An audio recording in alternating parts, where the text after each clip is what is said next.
Good afternoon, everyone. Welcome to this week's seminar of Machine Learning and Vision series. I'm pleased to present our external speaker, Professor Federico Tombari, a research scientist and a manager at Google and lecturer at TOM, and previously at the University of Bologna, where he obtained his PhD. He is currently an active researcher in the fields of computer vision, machine learning, and robotic perception, and a co-founder of a Munich-based startup on 3D perception for AR and robotics, and has been a research partner with top industry companies, including Google, Amazon, BMW, Toyota, and others. And today his talk will address 3D scene and object understanding in the era of deep learning. Thank you for joining us today, Professor Tombari. You may start whenever you want, and please everybody mute their microphone unless maybe they have questions. Maybe we keep questions till the end. Thanks, Issa. Thanks for the nice introduction. I also wanted to thank Francesca and Nicoletta and everybody in the MaLGa team for inviting me. I was supposed to be there in person today. Unfortunately, due to circumstances, I'm giving this seminar virtually. I hope it's going to be anyway useful for what you're doing. Please feel free to interrupt anytime if you have questions, if you, let's say, have any comment or feedback or anything. I usually like to have very interactive seminars and talks in general. So we're going to try to make it interactively also. It is going to be purely virtual. So today I'm going to give you an overview of the research activity and state of the art around 3D scene and object understanding. And in particular, also with a focus on some of the results and works we've been doing together with my team. Most of the 3D scene and object understanding research activity, as you know, has been now strongly characterized by deep learning. And so we want to see also whether not just the current trends, but where things gonna go in a while.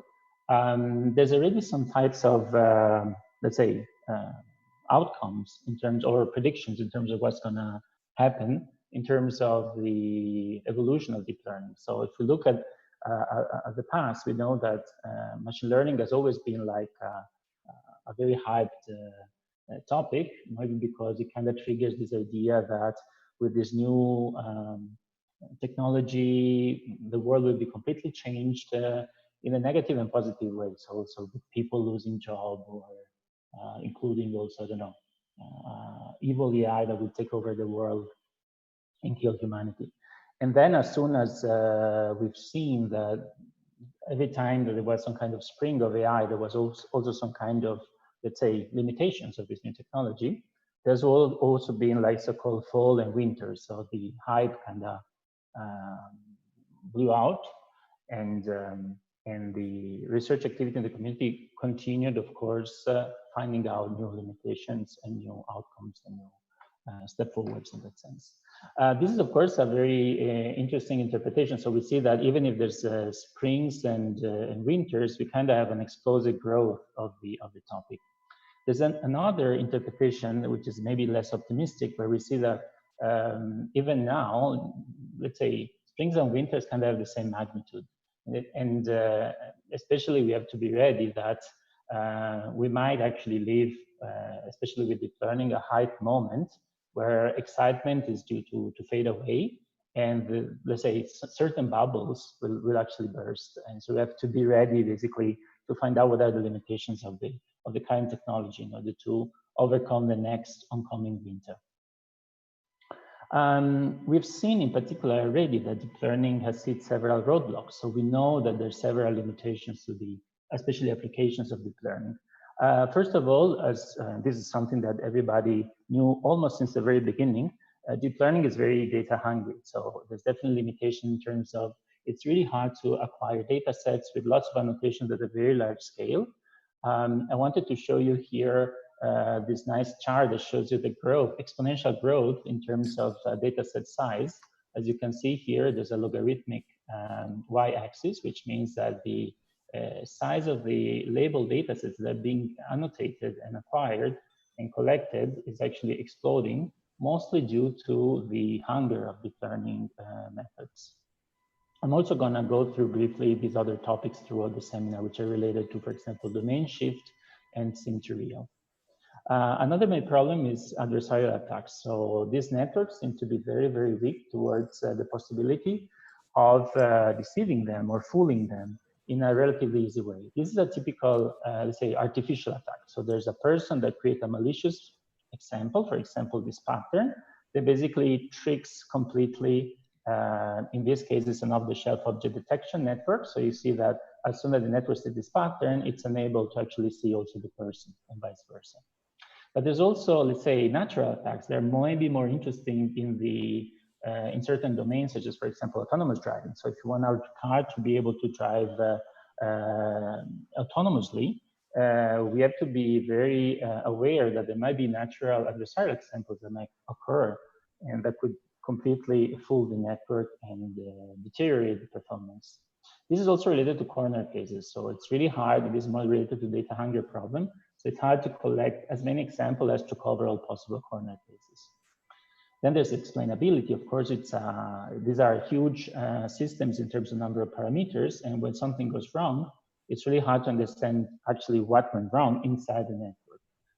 And for this, there's many techniques known as deep feature visualization, for example, or explainability of AI. There's the confidence problem. So it's hard to rely on the confidence or classification probability provided, for example, by CNNs. And this also gives, let's say, it's even harder to understand how much to rely on the outcome of these networks. And of course, let's say, last but not least, efficiency. So these are systems that are over-parameterized. They're very inefficient. If you want to apply them on, for example, mobile or embedded systems or on computationally limited systems, this become kind of a problem. So what about in particular 3D perception? The goal, as I said before, of the seminar is to focus in particular on application of deep learning to 3D perception. How much has deep learning influenced applications in this field? Here in this slide, I kind of summarize a little bit some of the, let's say, dreams, technological dreams that have been there for many years. And now with deep learning, we're trying to basically push them to reality. These are some of them, for example, head-mounted displays and augmented reality for smartphones. There's robotics, for example, personal industrial robotics, in particular that includes people being able to stay at home with personal assistants that basically do chores for them and help them throughout their daily life at home. And there's, of course, autonomous driving. So these are three main applications that I wanted to use as reference for applications of deep learning to 3D perception, mostly because these three applications, they've been very, very strongly influenced by everything that's been going on in machine learning recently. Unfortunately, even there's been like a lot of hype around this technology and applications. Like a few years ago, we thought this technology would be already available in products now, or even like a few years ago. Unfortunately, I was saying these dreams are not yet real. For example, for self-driving vehicles, this is a nice article that I found where it's basically a proposal for the equivalent of the Moore's law for self-driving vehicles. And in this case, the Moore's law is basically a measure in terms of driven miles per disengagement, where disengagement is basically when a car drives by itself, and then at some point it cannot solve the current situation, so it needs the safety driver, the human driver, to take over, and that's called a disengagement. So the number of driven miles per disengagement is a measure of how fast we are, let's say, running towards fully self-autonomous cars. So we only have 2 data points, unfortunately, and with these 2 data points, the current Moore's law is that basically the driven miles per disengagement doubles every 16 months. So it's currently a good news in that sense, because it follows the typical pattern of the Moore's law of doubling every n years. But still, the number of miles per disengagement on average for human operators, human driver, is really, really high. You see here it's 100 million miles. And with the current trend, we're going to hit this target in, let's say, up to 2030, 2035 in particular. So it's kind of, let's say, an interesting way to re-establish a little bit or reset the expectations for this field. Another sign of hype was basically related to the many startups in robotics and also augmented and virtual reality that basically folded recently due to the fact that they invested very quickly in a field that was not, where the technology was not mature enough. I also wanted to show you a video. This is from a Minority Report, which is related to Tom Cruise that's being able to read into people's mind in 2054 in the future. As you can see from this video, of course, this is a very futuristic scenario, but Tom Cruise using some kind of human-computer interface in order to navigate the information in the screens, navigate that, like this crime scene. And even in 2054, even if we're gonna read into people's mind, we're still gonna use marker-based hand tracking. So it seems like there's not a lot of trust in terms of the developments and achievements that 3D perception will make in the future. Jokes aside, can we then conclude that deep learning has let us down? Absolutely not, because as I said, over expectations are the usual consequence of a strongly hyped technology and fields such as machine learning and artificial intelligence. But it's important to understand the limitations because we want to understand actually how to overcome these limitations and how to make a good use of the technology as it is right now. So in particular, we're going to look, as I said, at 3D object understanding and 3D scene understanding. And I wanted to present three main trends, which are particularly active fields in these topics, and also fields where we've been contributing with some work. So one is monocular 6D object pose estimation. The other one is point cloud embedding. This refers mostly to the field of 3D object understanding. And for 3D scene understanding, instead, I'm going to talk about different aspects related to 3D reconstruction. So if you have any questions, as I said, please interrupt. Otherwise, I will start with the first topic. So how do we define 6D object pose estimation? The idea that we want to detect objects in the outer world, in the surroundings, but we also not just want to know that there's an object somewhere around us. We actually wanted to define the pose in terms of the 3D transformation from our viewpoint to the object's viewpoint or the object's coordinate system. So we start from a 3D model, and then we take a typically an RGB-D frame. So we use, for example, an RGB-D sensor, which is a consumer depth camera that gives us an RGB frame with a depth frame. And then if we're able to locate the 3D model in the scene, we can basically define through the depth map that we have the 6D transformation that relates the model coordinate frame to the specific position in 3D of the object in the scene. This is a typical 6-dot transformation because there are 6 degrees of freedom. So typically 3 for the rotation and 3 for the translation. And usually we use this type of 4x4 matrices and points in homogeneous coordinates to compute the transformation from one point in a coordinate system to the same point in another coordinate system. There's many alternatives to the 3x3 rotation metrics. I won't go into detail, just to mention that we can use, for example, Euler angles or quaternions. But in general, let's say this is a typical, let's say, approach that requires nevertheless this RGB-D sensors, so depth cameras. In particular, once we want to use this 6D object pose estimation in practice, a typical application is augmented reality. So in this case, we want to locate an object in order to augment this object with some kind of augmented content. This is the typical setting. So like super simplified, single plane, no occlusion, no clutter, an object that's statically positioned on the table. What we actually are interested to investigate is how to do augmented reality in a more realistic setting where there's a user that starts interacting with the object and we can actually show augmented reality on objects that undergo also dynamic occlusions with lots of clutter in the scene. So technology is relatively reached, let's say, relatively good achievements in this sense. As you can see, this is something that requires, of course, not just robustness, occlusion, and clutter, but also low latency and high accuracy. And everything has to run, for example, on smartphones, so limitations also in terms of computational hardware. At the same time, as I said before, this requires a depth sensor. What happens if we don't have a depth sensor? There's actually lots of situations where we're just going to have a camera.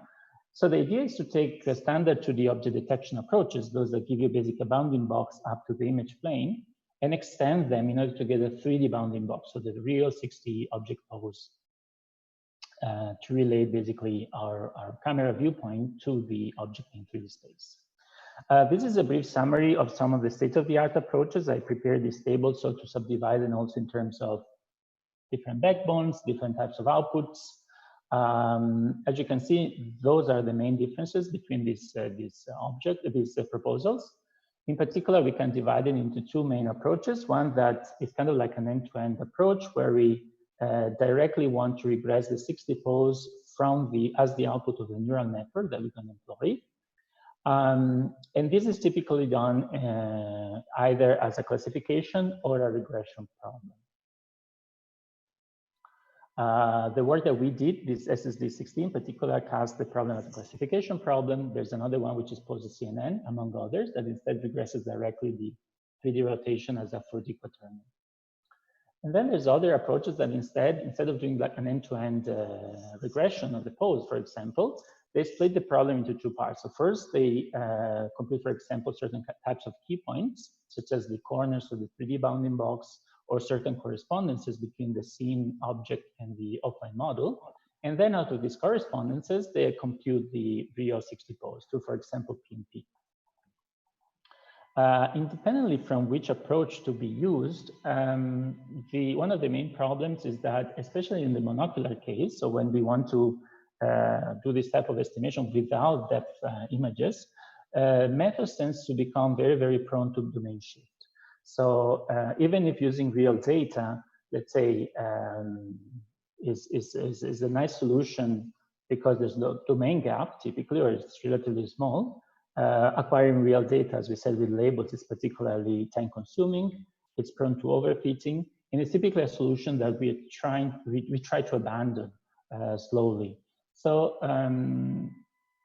focusing on the synthetic data, of course, has the advantage that we can annotate things for free. We can scale up to large sizes of the data set, but there's this big problem of the domain gap, as I said. Domain gap means that if we start training our network purely on synthetic data, then when we test it with real data, nothing really works anymore. So we have to find a solution to fill up this domain gap. This is an interesting example. So for example, in this paper that was recently proposed last year, the authors took a relatively state-of-the-art approach, the one that was proposed in Taking 18, and they took the results from a benchmark dataset, which is line mode. You can see an example here on the left-hand side image. And the results are relatively good. For example, this ADD on benchwise is 81%, 0.8. And the idea was to take exactly the same 3D models and recreate a new data set with the same 3D models in a simplified scenario. So removing all the clutter, and let's say intuitively, we would assume that the method would perform at least as good, if not better, in this setting. Actually, it turns out that the network became very, very, let's say, biased by the specific training scenario. Just to mention one thing, this Taking 18 included real data for training. So you can see that this real data that was included for training somehow biased very strongly the network. And in this new scenario with the same 3D models, performance actually dropped quite a lot. This highlights one of these, let's say, this problem of the domain gap and the overfit that we usually have with real data. There's different ways to deal with the domain gap. Typically, these are three of the main, let's say, solutions. There's domain adaptation or sim to real. So the idea is I train everything on synthetic data, but before training my network, I actually apply a new neural network, for example, a GAN, that turns synthetic data into something that looks more realistic. And the interesting thing is that I can also do the other way around. So I take, for example, I train on purely synthetic data, and then when I get real data, I use a GAN that actually makes real data look more synthetic. So I can actually test my network trained on purely synthetic data on top. The second solution is domain randomization. In this case, we try to randomize over the domain of our transformation. Transformation or variability in this case could be, for example, the 60 pose of the object, the type of background, the illumination conditions. So for this reason, what we do is, this is the approach that we use in our SSD60 approach, for example. We take a 3D model, like this nice object here, and then we render it according to a random rotation and translation on a background that we took from Microsoft Coco, so completely unrelated, let's say, data set. So as you can see, the images in this case are very not realistic in terms of the pose, for example, of the object with respect to the background, but this is still helps, let's say, covering up a little bit, filling up a little bit the domain gap. And finally, photorealistic renderings. Photorealistic renderings means that I need to use a very complicated, typically physics-based, for example, simulator that really synthesizes nicely images in a very realistic way. So given this, this bunch of methods that try to, let's say, estimate the 60 pose of objects in a scene, what comes out at the end is also that very frequently the estimated pose is not so accurate, because at the end this is still a detection problem. So typically what we want to do is also a 60 pose refinement. So starting from the initial pose given by our network, we want to refine it in order to get a better pose estimate. Typically what we do with RGB-D data, so with 3D data available, we would use ICP. If 3D data is not available, we can use different types of approaches, for example, align the contours. But recently, there's this new trend of even learning the 60 pose refinement. So not just learning to detect objects, but also to refine their poses. This is the approach that we proposed. We presented it at CCV18. And in this case, we start, as you can see here, from two patches. One is the current viewpoint estimated by the network that we use to render the 3D offline model. And the other one instead is the patch center, basically taken from the scene, centered on the point, on the location given by the detection. And the idea is that we can run a refiner in an iterative way in order to, at every step, keep improving the given transformation. Of course, we would then need to re-render the viewpoint and keep running the network, let's say, and feed forward multiple times. But as you can see from this video, you have to look at the red. When the bounding box becomes red, it means that it's iteratively registering, so refining the pose. You can get something that frequently converges to a nice result. I will skip the detail of the method, just to give you the idea that in this case, one of the main contributions is actually the identification definition of a proxy loss. So instead of computing directly a loss on 3D space on the 60 pose, we actually computed on the projection of the estimated poses on an image, where we use the distance transform in order to compute the differences between the, let's say, object in the scene and the object rendered from the 3D model. These are some results in a slightly different setting. So this is actually an interesting experiment, I would say, especially in terms of future work, because here we're also trying to generalize to categories. So most of these methods are actually focused on just trying to estimate the pose of objects for which they know exactly the 3D model beforehand, while a very interesting application in practice is trying to estimate the pose of objects that we don't have, that are not part of the training set, right? So in this case, for example, we train on these 8 caps, and then we test our model on these 3 completely unseen caps at test time. These are also interesting results. Here on the top right, you can see, for example, that compared to ICP, we get actually a better accuracy on the X and Y translation. So the translation error in millimeters in X and Y is even better than ICP.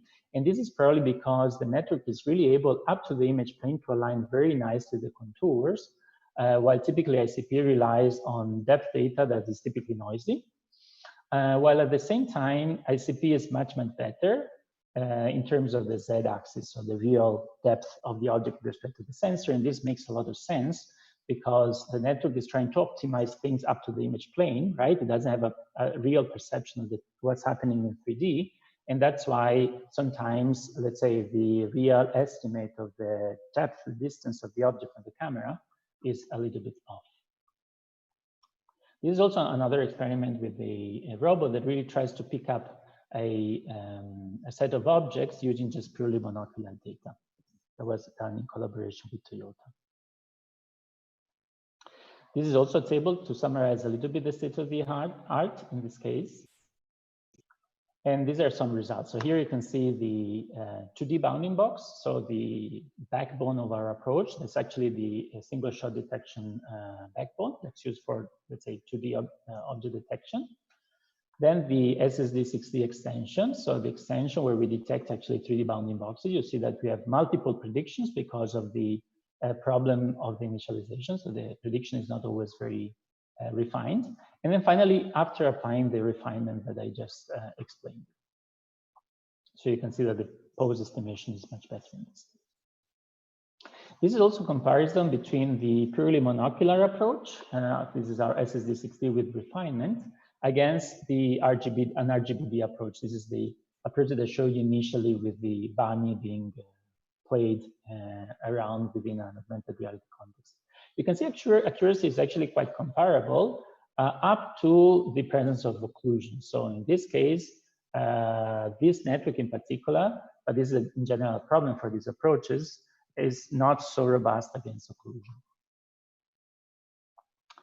I also wanted to mention another topic in terms of this particular aspect of 60 object pose, that one main problem is ambiguity. So if you rotate, for example, this very common object in front of our camera, you can see that if you render the object on the camera plane, then the appearance is basically the same, right? So there's lots of viewpoints where from which it's really, really hard or ambiguous, if not impossible, to actually estimate the proper 60 pose. So to deal with ambiguities, we need to use methods that are specifically developed to deal with ambiguities. In general, these are very recurring in machine learning applied to computer vision. For example, when we need to use deep learning to predict the behavior of the driver of the car in front of us, so we need to understand exactly what's going on, and this is very ambiguous, we don't know.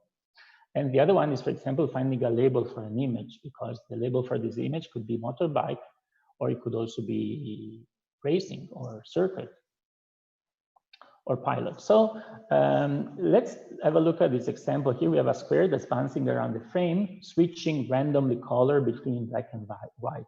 And then we task a CNN with predicting the next frame in the sequence. And what happens is that the standard CNN will basically predict something that's gray. This is quite an interesting experiment because gray is actually not one of the two possible outcomes of this task. But still, since this is kind of like a very bimodal distribution, then the network tries to go or end up in what it believes is the most likely solution, but it's actually very unlikely in practice. So what we try to work to develop and to explore is the possibility to have networks that deal with these ambiguities by predicting multiple outcomes. So we define in particular a change in standard architectures where we basically have multiple heads at the end of the network, and each head basically provides an hypothesis for the current outcome. And then we have defined a so-called meta loss, so a loss function that takes into account all these different hypotheses and tries basically to learn, to train the weights of our network in order to allow multiple hypotheses to survive. If we train, for example, this approach with two predictions, then we can see that one head of the network will predict a completely black square all the time, and the other head actually predicts a white square all the time. So you can see that this maps much better in terms of the statistical distribution of the outcomes of this task. We tried it in many different examples and tasks related to computer vision. Here you can see, for example, that if you apply it to human joint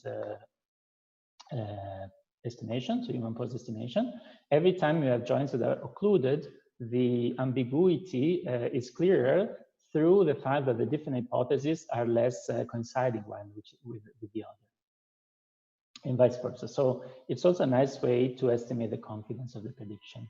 But going back to the particular problem of 6D object pose, this is also an approach that can be used, for example, to deal with the inherent ambiguity of this task. So in this case, we took a network that predicts the 6D pose of an object, and we allowed the network to actually produce multiple hypotheses rather than just one outcome. And the interesting thing is that if we test this approach on, for example, this type of real examples, we can see that as soon as the network can see the handle of the MaG, the viewpoints, so the red squares are basically the viewpoints for this object, are relatively coinciding, converging in the same, let's say, point around the cap. But as soon as we create ambiguity in the visualization, for example, by occluding purposely the handle of the cap, we can see that there's kind of an explosion around all possible viewpoints around the cap. And this also is a way to somehow measure the, for example, rotational axis of this object. Good. So I'll proceed with the second point, unless you have any question.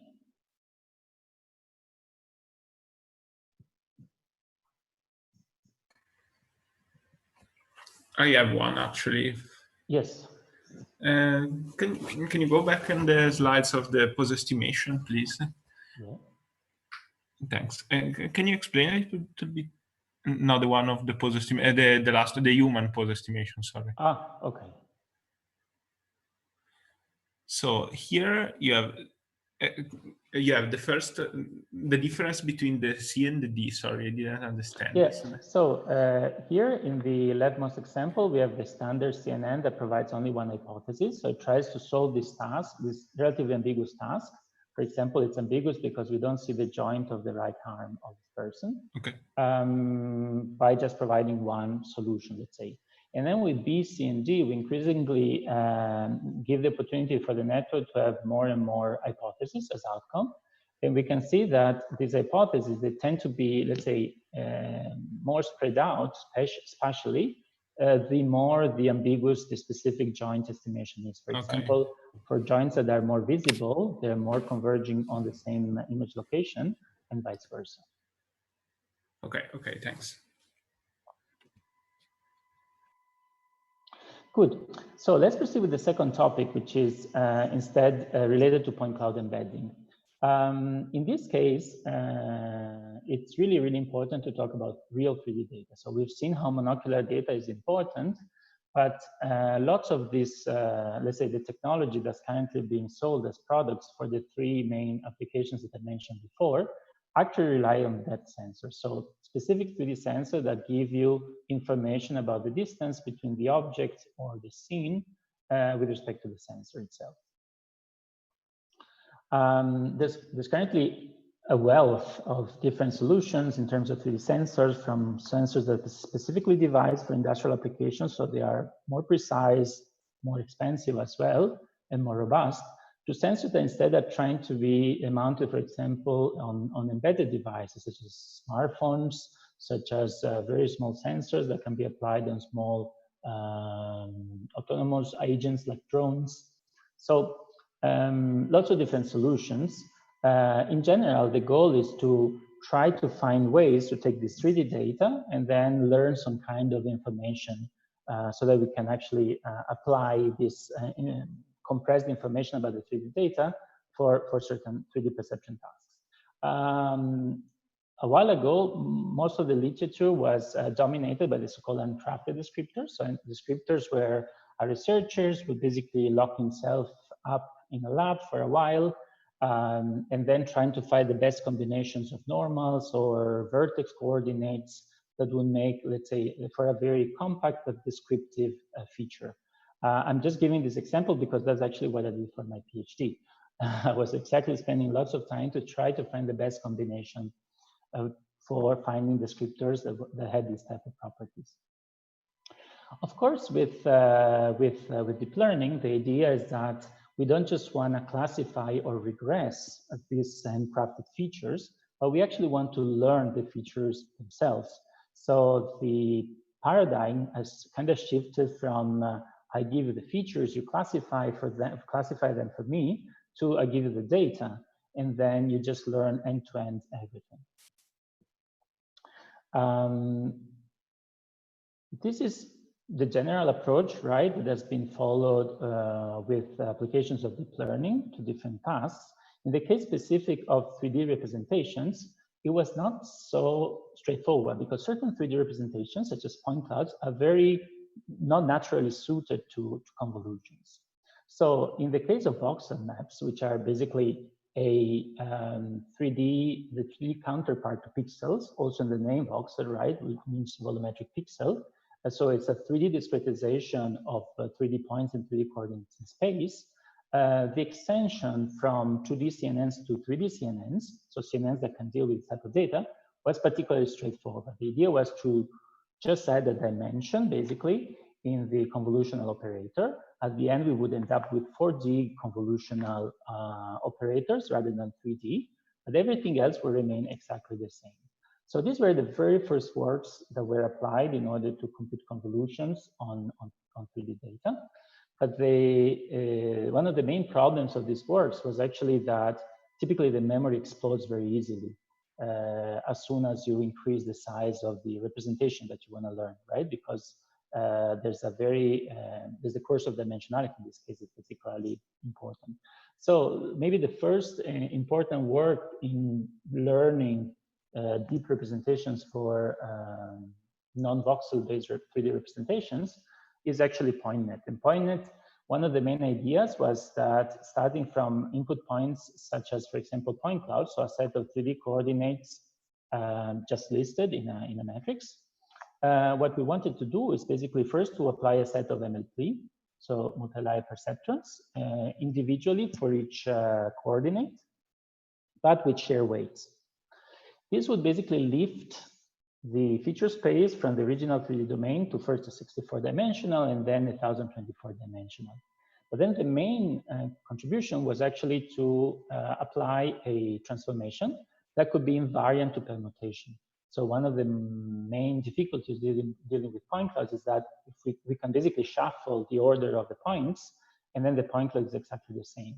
So how to deal with this problem with the neural network? The idea is that once I have my feature space of n times 1024-dimensional, we can apply a max pooling over the feature dimension so that I can actually get over the point dimension, sorry, so that I can get a nice 1024-dimensional descriptor, which is the embedding of my point cloud. So PointNet and similar approaches have been used quite a lot so far. In different variants for different tasks, such as, for example, power-based segmentation and 3D semantic segmentation or point cloud classification. The current trend, this is actually what I mostly wanted to focus on in this direction, is that even in this case, we want to overcome the problem of labeling our data. So we want to go towards unsupervised architectures for unsupervised 3D feature learning.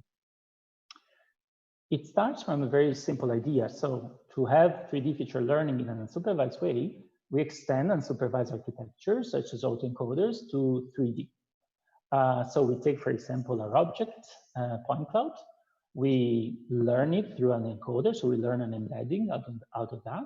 And then from the latent space, we decode it into the same 3D object. And then we train the network with a reconstruction loss. The only difference is that since we're dealing with point clouds, we need a loss function that's specifically devised for this type of data. So in this case, a typical solution is the chamfer loss or the chamfer distance. So what we do is for every point in the point clouds that we obtain, we look for the nearest neighbor in the input point cloud, and then we sum over the difference between the two, for example, Euclidean distance.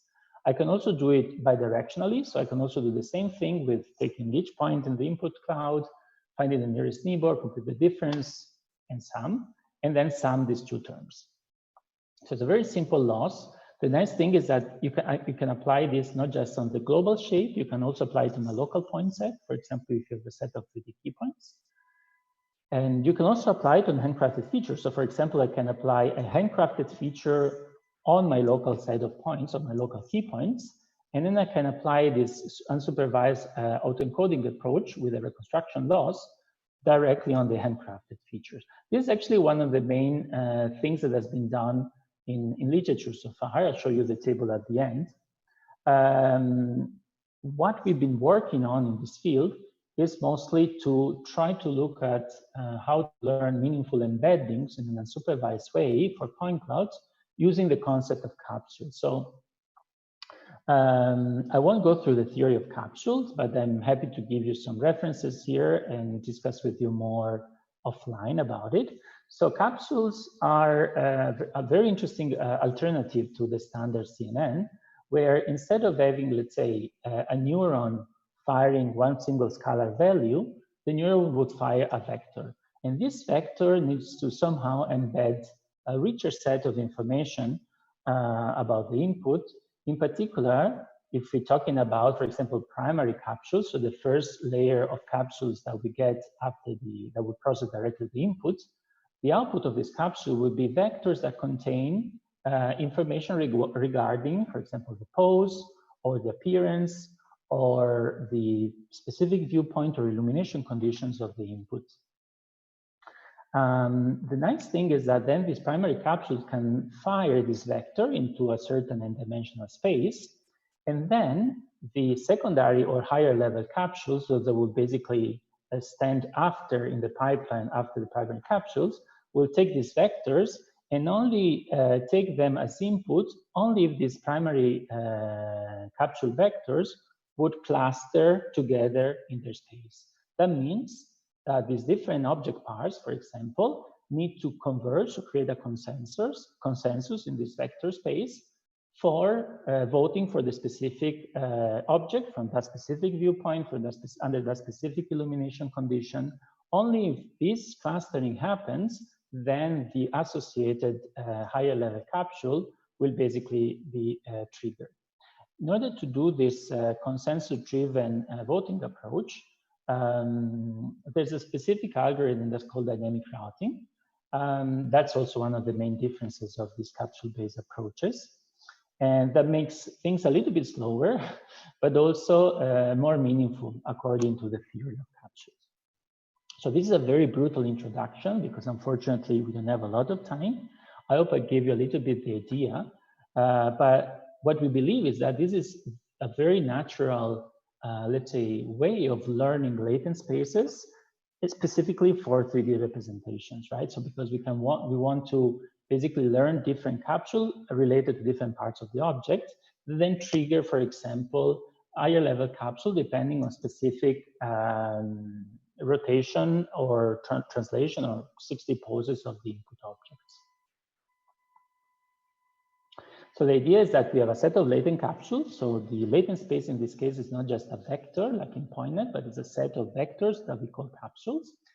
And what we actually noticed that was an interesting thing is that these capsules tend to learn or specialize themselves to specific parts that are somehow semantically meaningful in the input shape. I will skip the details of how we do this, but an interesting thing is that since this seems to be confirmed, so a specific capsule being representative after we learn it in a supervised way of a specific geometric component, then we wanted to run this experiment. So we take part-based segmentation labels, so a data set annotated with parts of the object. And then for each part that was manually annotated, we basically group together all the different capsules that relate to the specific component. So for example, you see that this is the grouping based on the different parts of the object. If we then learn with an additional network this type of components, then we get automatically a network or a global approach, overall approach, that is able to predict the different parts of a 3D shape. We in particular train this additional network through cross-entropy loss, this network that gives you associations between each individual capsule and the specific part label. So this also allows us to do interesting applications, for example, part prediction for objects. So we can do part-based segmentation. These are the results that were particularly encouraging, let's say. We can also do other interesting tasks, such as, for example, part interpolation and replacement. So we start, for example, from two different objects, two different shapes of the same category, such as, for example, airplanes. And then we take all the capsules related to the wing, and then we replace them one to the other, or we interpolate in the latent space. So we get kind of like an intermediate 3D representation for that specific part.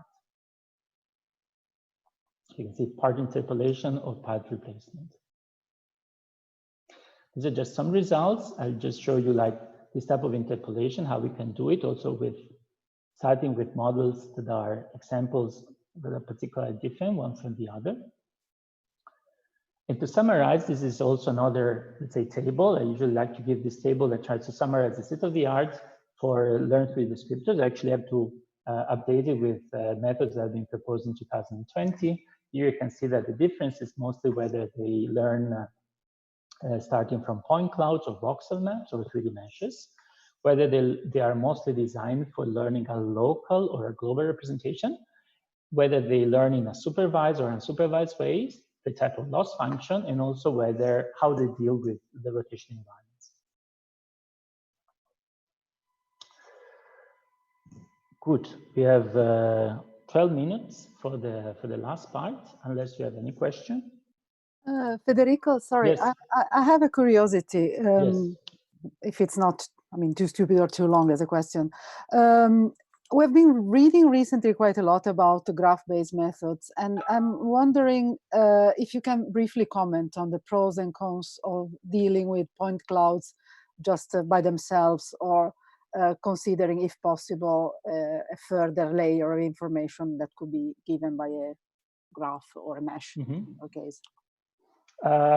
This is a very, very interesting question, actually, in the sense that the community is also partially divided by groups that mostly focus on point clouds and groups that instead assume always to have a 3D mesh as input.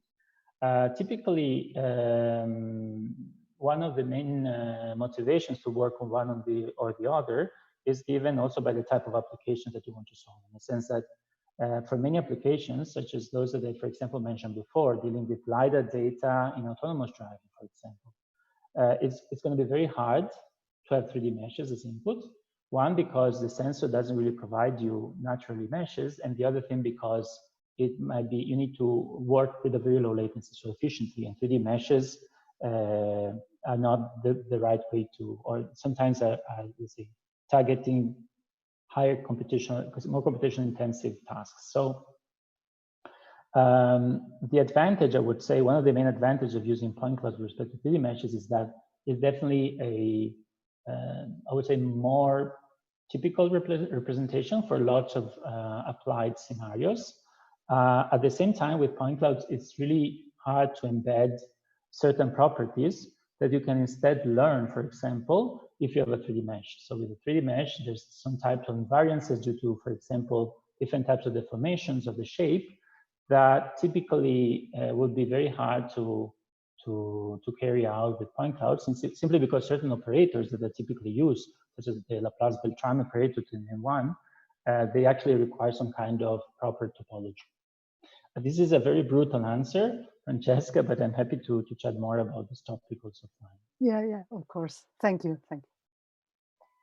Okay, I'll try to be very quick and go through the last part, which is 3D reconstruction. So even in this case, there's lots of methods. This is our approach, one of our approaches for 3D reconstruction on mobile. So we're doing SLAM on mobile to reconstruct the 3D scene, but there's many others. So there's many approaches off the shelf that we can use if we have an RGB-D sensor in order to reconstruct the scene in real time. In this case, we're also doing the semantic segmentation, so extracting the semantic components. With some example, we start from the 3D reconstruction of the scene, we segment it into geometric components, and finally, we also compute the semantic segmentation of these geometric components.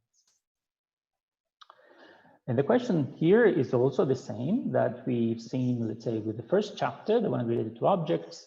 can we actually do something similar if we don't have a RGB-D sensor with us? Can we actually do can we reach this type of accuracy and scene understanding with just monocular data? As you know, there's typically two main approaches if you want to do 3D reconstruction for monocular. One is that you use a sequence of frames, and then you can run, for example, structure for motion and Monocular SLAM. Or if you have multiple partially overlapping images, there's multi-view geometry methods, photometric methods, like photometric stereo, multi-view stereo approaches. So what if we don't have neither? So neither overlap nor a sequence of images. If you just given one single image, can we still learn some kind of 3D reconstruction? So here's where lots of deep learning approaches started to be developed, which is this task of monocular depth estimation. So the idea is that I have a set of individual images with the associated ground truth provided, for example, by a off-the-shelf depth camera. And the idea is to get a dense depth prediction for the scene given that single image. The idea is that if our CNN has a big enough perceptive field, can also learn global monocular cues, so it can start basically propagating depth from areas where it's maybe easier to understand the relative depth because there's features like texture, to areas where instead harder because they're completely textureless.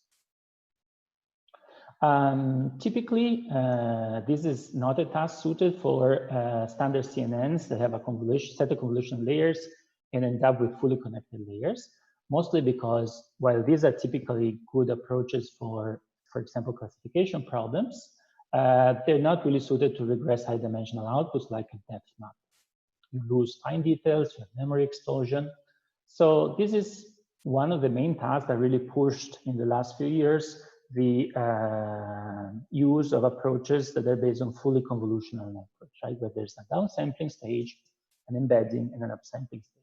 For that prediction, we can use lots of losses. The most common ones are the L1 or L2. So we can directly compute the L1 or L2 loss between the ground truth map and the regressed outcome map. This is maybe the first approach that was proposed. So this approach from MaLGa, which is also trying to regress not just the depth map, but also additional information, such as the normal map and the semantic segmentation. And then in this multitask learning scenario, the idea was one task can help the other through disjoint annotations of the training set. We also proposed our approach, which is an extension of ResNet to this fully convolutional approach. So we created this set of upsampling layers based on the same idea of ResNet. So with these residual blocks. And in general, there's now lots of different methods that are supervised, so fully supervised for the prediction. Nevertheless, the prediction has lots of limitations as well. I'm just gonna briefly mention 4 of them. One is, again, the domain shift. So if we start from a training set, for example, based on purely synthetic data, then the same network training synthetic data, once it tested on real data, gives us very, very bad results. Look at the difference, for example, in the relative colors. Here we should get a nice, let's say, almost constant depth, while look at the number of artifacts that we get. So one idea is to use unsupervised learning. In particular, in this case, self-supervised learning is an interesting direction, mostly because it's something that we can learn online directly from unlabeled test data. So this is a common approach. The idea is that if we have a sequence of frames that are somehow related one to the other through the explicit odometry, so the 6D transformation, we can start from a point in frame IT, and through the predicted depth map, we can actually get the corresponding point according to the depth map in the other image. If the depth map is correct, then these 2 patches centered on these 2 points should be photometrically aligned and vice versa. So we can actually define a photometric loss that penalizes when the 2 patches are not photometrically consistent. This has been proposed, let's say, 3 to 4 years ago and used in a lot of works. I just selected 2 because I think they show very, very promising results. This is a self-supervised prediction approach that was proposed last year at TVPR, where you can see from this top view, one interesting thing is that looking at depth maps from a different viewpoint rather than the original camera viewpoint, because that's where you can really appreciate whether the geometry that the network progresses is actually meaningful, or instead is extremely wrong. So in this case, we are a little bit more towards the top view of the approach of the predictions. This is actually instead of work from Alessio and other researchers in Bologna. This is actually self-supervised online. So they actually work not on just doing self-supervision, but also to make it online. So something that can online fine-tune the network so very efficiently in order to get rid of the artifacts. So you can see at the beginning of the sequence, in this case, you get lots of artifacts from the let's say, pre-trained network. So this is the domain shift problem. And then these artifacts, they get very, very quickly fixed, let's say, after just a few frames. Look, for example, here, looks definitely much better than without any type of adaptation. So this is an open topic, how to fine-tune or use self-supervised approach for the prediction. Uncertainty estimation, another very important topic, because we said confidences are not reliable. How do we replace confidences with something that can be really trusted? A typical approach is to use Monte Carlo dropout at test time. So by using dropout at inference time, we can get an idea of the so-called epistemic uncertainty. This is slow. So our approach that we proposed last year at ICCV tries to tackle in particular this problem of having uncertainty estimates based on Monte Carlo dropout that can be estimated efficiently also at test time. Completion, I'll just go very quickly just to give you an overview. So since we get from a single RGB the associated depth map, why not trying to get the fully completed scene, and maybe why not even the fully completed scene with semantic information? This is the case, for example, here, right? So we want to get the full 3D reconstruction of the scene without holes, and each segment, each color should be related to a semantic class. So in this case, the literature is very, very rich with lots of proposals. There's also another slightly different part of the literature, which is like, the prediction is not enough, because if I want to use my virtual reality display to look at an image from small, let's say, slight variation of the original viewpoint, I will actually see lots of holes here. But at the same time, I don't want to go through the full 3D scene completion because this covers up all the different holes, but actually I'm going to just change my viewpoint slightly with respect to the original one. This looks kind of as an overkill for my task. So is there something in between that would allow me to get something that is without holes, but can also maybe be computed more efficiently? So this is an interesting trend that we also focused on, which is the layered depth prediction. So instead of casting the prediction as predicting one single depth map, we want to predict multiple depth maps. Each one, for example, associated to a different object in the scene. And if we do the same thing with the RGB counterpart, so one, let's say, in-painted version of the scene for each object, then we can get something like this. So for example, we can get a 3D representation that is very efficient with respect to using real 3D representation, because it's kind of like a multi-channel set of 2D arrays, 2D images. At the same time, if once you visualize the output of this LDI, layered depth images, with, let's say, some perturbation of the original viewpoint, you see that you get much better results in terms of realism than if you use just a standard depth prediction, because you cover up all the different holes in the image. And finally, panoramic data. Panoramic data means do not only look at perspective images, because there's lots of different sensors that are being sold on the market, like, for example, panoramic cameras, that are becoming more and more popular. So you also need to develop deep learning and 3D perception for this type of sensors. These cameras now cost somewhere in between $100 to $200, so they're pretty cheap. The problem is that there's no ground truth for depth prediction for panoramic images. So this is also work where we try to tackle this problem by training a network on perspective images and then finding a way to transfer the weights from the pre-trained network on perspective images to a network that at inference time could actually take into account panoramic images. And this is some type of panoramic, let's say, reconstruction. So depth prediction with semantic segmentation. And then you can also use nice tasks where you, for example, do style transfer on panoramic images. So you start from a perspective image, which gives you the style. You want to transfer the style to a panoramic image. How much time do we have, Francesca? Is it over? Probably yes, right? Sorry, I couldn't unmute myself. So yeah, it was an hour, and well, it's pretty much it. But I think that if you want to take some extra time, I would be very happy to hear more. But I'll just take maybe 3 to 4 minutes. Okay. Just wanted to show the extension of depth prediction using deep learning to SLAM. So right now, SLAM, so fusing together multiple depth, or let's say reconstructing the 3D scene through a sequence of frames can also be done using deep learning. This is our approach, which is CNN SLAM, where we use depth prediction and fuse together depth prediction from a CNN with a standard geometry-based monocular SLAM, such as, for example, Orb SLAM or LSD SLAM. In this case, you see that the main advantage is that you can get a dense reconstruction finally. So you don't get a sparse reconstruction as it's the typical output of monocular SLAM approaches, but you get a dense reconstruction.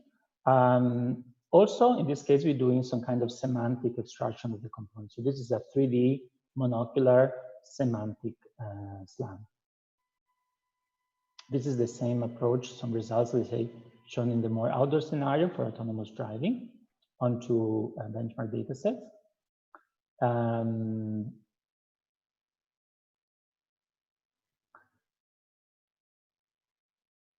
And then just to mention the directions where we're going, one of the main problems with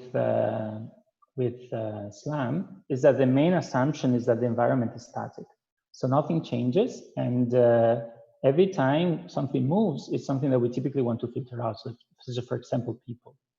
But if we use SLAM in real environments, such as for augmented reality or for robotics applications, we know that things will move around. For example, if we visit the same scene after a few hours or a few days, objects will start to move around. So, for example, chairs or doors or other types of objects. So we kind of need to update our internal representation without the need to restart the reconstruction and scene understanding from scratch, but still taking into account these changes in the scene. So we're working a lot in this direction. The first thing that we did was to create a data set because that was actually missing in literature. So more than 1 year of work from one of our PhD students was taken to provide a data set that we called REAL, that was proposed in literature last year with lots of annotations, in particular in terms of semantic segmentation and object pose estimation. And then what we're trying to do now is to solve the problem of, we called it persistent SLAM. So how to deal with SLAM within scenes that change over time. One way that we're trying to explore is to use 3D semantic graphs. So graphs where each node is an object and relationships between the graph. So the edges represent, for example, relationships between the objects, such as geometric relative positions, so geometric constraints, but also semantic constraints. So for example, a chair is typically co-core, so it always appears together with other chairs in a table. This is a work that we're going to present at CVPR this year. I will skip it because we don't have time anymore. I'll just jump to the conclusion. So these are our 3 tasks, right? And what we've seen is that for each of them, deep learning plays a very important role. But at the same time, there's now the major trends are trying to overcome the current limitations of deep learning. So for example, for monocular security object pose estimation, we're trying to look into the domain shift problem and looking to solve, for example, the domain gap between synthetic and real. For point cloud embedding, we've seen how the state of the art is a lot focused on unsupervised learning. And for monocular 3D reconstruction, instead, we're looking at, for example, self-supervised prediction in order to improve this type of limitations. Deep learning has actually lots of merits. It opened up, paved the way for applications that 15 years ago were just dreams. And there's lots of cool 3D tasks and tools that can still be explored and are being explored only recently, such as, for example, scene completion, 3D scene graphs, neural rendering. But still, there's still, let's say, limitations and open issues that need to be solved. We have seen throughout the presentation that monocular is definitely a big trend, although new 3D sensors are also coming up. And I personally believe that in particular, new sensing technology could be one of the next game changers for your application. So in order to cover up the gap between the current technology and what we actually need to enable a certain application, I think new sensing technologies that are emerging could be something that could really help to do this last mile, this last step. Everything I presented actually was mostly done by all my collaborators. So without them, I would have got nothing to show. So I really need to thank them for all the work. And I'm very proud of working with this smart and great team of people. I thank you for your attention. Sorry if I ran out a little bit of time, but still, if you have any questions, please do let me know. Thank you. Thank you. Let's thank the speaker. I still hear some applause. Thank you. Yeah, it's quite extensive and interesting. Let's take question.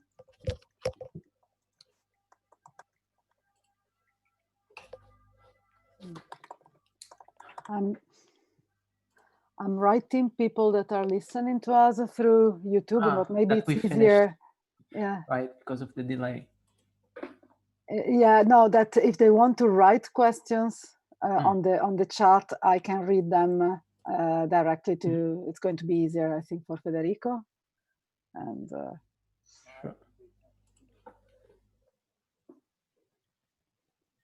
I'm also happy to take questions offline. So if people have particular questions of things or missing references, I'm also happy to chat more with them offline or send them the references, or I can also prepare a PDF of the presentation if you want to distribute it around. Yeah, this would be actually, if it's possible, this would be actually very useful to us. Absolutely. It was a very first, it was a very, very good presentation, but yeah, you presented a lot of stuff, very interesting, and I think that maybe we would need more time to go through it. I have a trivial question, if you want, because I would say all of the applications that you have presented or that you had in mind are call for some kind of real time, at least in principle. How much of all the methods that you are developing are actually coping with the real time requirement, and do you think? Can you comment on it in general? That's a very, very good point, in the sense that the activity of my team and my collaborators has been a lot focused on real-time applications. Although there's like lots of literature out there, of course, that mostly focuses on methods that don't particularly care to run in real time, because, for example, they're looking at applications that run on the server side, right? Actually, in terms of efficiency, there's been like lots of step forwards in the sense of deep learning applications. There's now lots of neural networks that are actually running in real time on our, for example, mobile phones, right? And it's kind of like becoming more and more an off-the-shelf technology. So that's very good news for the developers, because they can already start from architectures and solutions that partially solve the efficiency problem. One main limitation is, of course, that architectures that are available on mobile devices are relatively limited in size and types of operators. So it's hard, for example, to use new fancy or very deep architectures with lots of weights.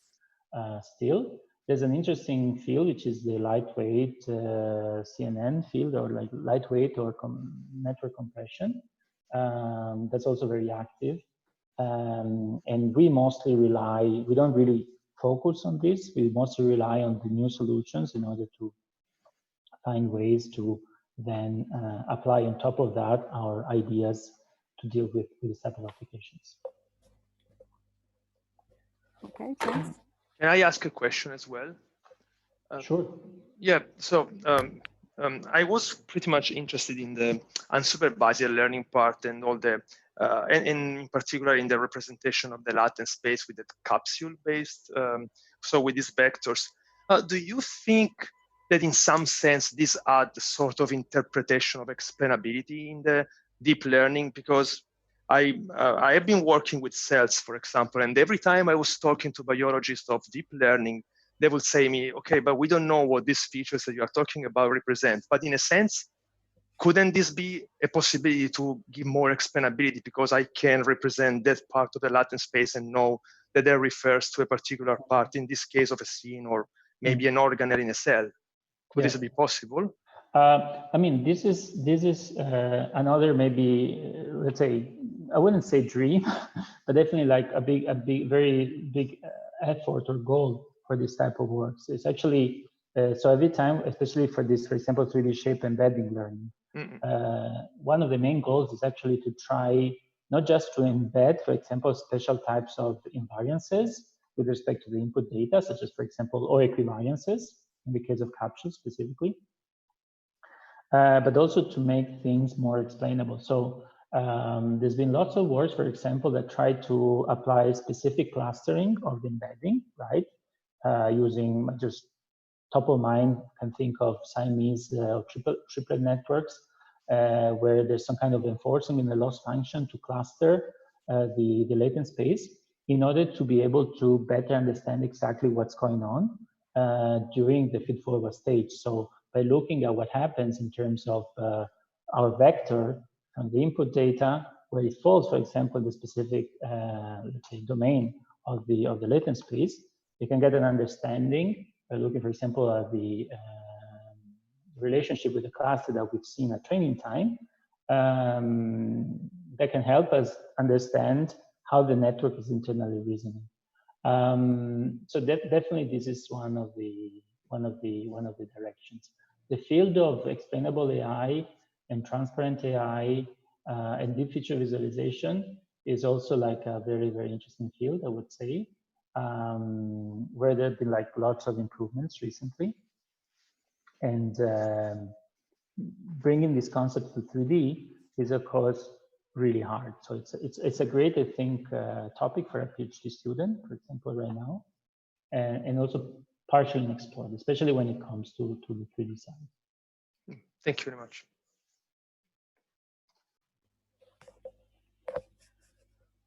Thank you. So I have a quick question. So you were mentioning the use of visual odometry to, let's say, to self-supervise a dense prediction like the depth prediction. Yes. Do you think that this can benefit other similar tasks, such as semantic segmentation, for example? Thanks, Isa, for this question, because I can advertise actually one of our most recent works, in the sense that I'm particularly interested in the unsupervised and self-supervised, let's say, approaches, as you might have noticed from my presentation. Yeah. We recently tried to extend this idea of self-supervision to different tasks, in particular 60-object pose. So we have developed a method that we call self-60, where we try to use some kind of photometric consistency-based loss, so similar to what we've seen here in the slide, in order to penalize a network that tries to tackle 60-object pose estimation. Every time at test time, the estimated viewpoint of the object and the current appearance of the scene do not really match very well. So it's a similar concept that I think it's quite powerful. In that sense, I would also refer you and the interested students to the work of people like Alyosha Efros and Philippe Isola. They've been working a lot with supervised learning. They propose, for example, the cycle consistency for GANs. Especially, there's a few recent work they've been doing, applied, for example, on videos and human pose estimation, where they come up with very, very nice concepts related to supervised learning and to the extension of cycle consistency to these particular domains. That are also, for me, very, very relevant. I would definitely suggest you to have a look at that. Thank you. Yeah, I will for sure. Thank you. Okay, so any other questions? Oh, sorry. Sorry, yeah, there is a question from the YouTube chat. I'm going to read it for you. It's from Nicola Piga. He's asking a general question about 6D pose estimation. The output of these networks, if considered over time, often contain outliers, spikes, etc. How can we use such output for instance, closing a control loop? This is what he's asking. The answer is I don't know. So most of these approaches that I presented, indeed, they actually look at single frame. Typically, the idea of extending, let's say, single frame based 6D pose estimation to temporally consistent sequences is used under filtering approaches such as, let's say, that go from Kalman and beyond. Closing the loop is definitely interesting. Of course, if I understood correctly the question, by closing the loop, we need to assume that we start, for example, from a viewpoint of a certain object, and then through the trajectory of the camera, we're going to basically end back in the same position. If that's the case, we can definitely apply an additional constraint, which is not the one that only try to smooth the 6D poses across frames, but it's actually to maybe also self-supervise the network, in the sense that then at that point, if we know from our odometry that we are back at the same position, then we also expect to see the object from the same viewpoint. So in this case, there's definitely maybe more constraints that we can apply, more information that also could try to improve or fine-tune internally the network. But I wouldn't be able to give you a precise answer on how to do it in practice. Okay, thank you.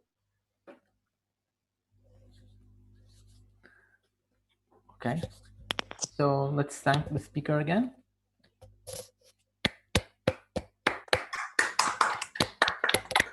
Thank you, Federico, for your time and the great talk. Thanks a lot for having me. Okay. Thank you. Thank you all. There is a last minute question, sorry. Do we have time? I just saw it now, it's maybe my fault. Super quickly. Sure. Do we have to deal with partial data in real, sorry, I'm not sure I'm reading it in the right way. Do we have to deal with partial data in real time scene recognition? I'm not sure I'm getting it in the right way, but maybe you can. We need some interpretable AI for this question. Yeah. Usually, in the sense that, if I understand correctly, the question is, if we want to do 3D reconstruction, do we typically have partial data? Yes, in the sense that if you use consumer depth cameras, then we get, of course, it's called 2.5D data, so just the depth from a single viewpoint. If we instead run a monocular SLAM algorithm or a depth prediction algorithm, that will also give us for each frame an associated dense or sparse partial 3D reconstruction, so partial view, 3D view of the scene. And then the task is to fuse together this type of representation. Of course, one could also think about doing completion, which means instead of having like a partial view, we complete each single view and we fuse it together. Although I cannot talk too much about it because this is also very strongly related to one of our current submissions. So I don't want to be biased too much in saying things that are currently confidential, but that would definitely be a way, if I understood correctly the question. Okay, thank you then, also for the last minute answer. Thank you again. Thanks a lot.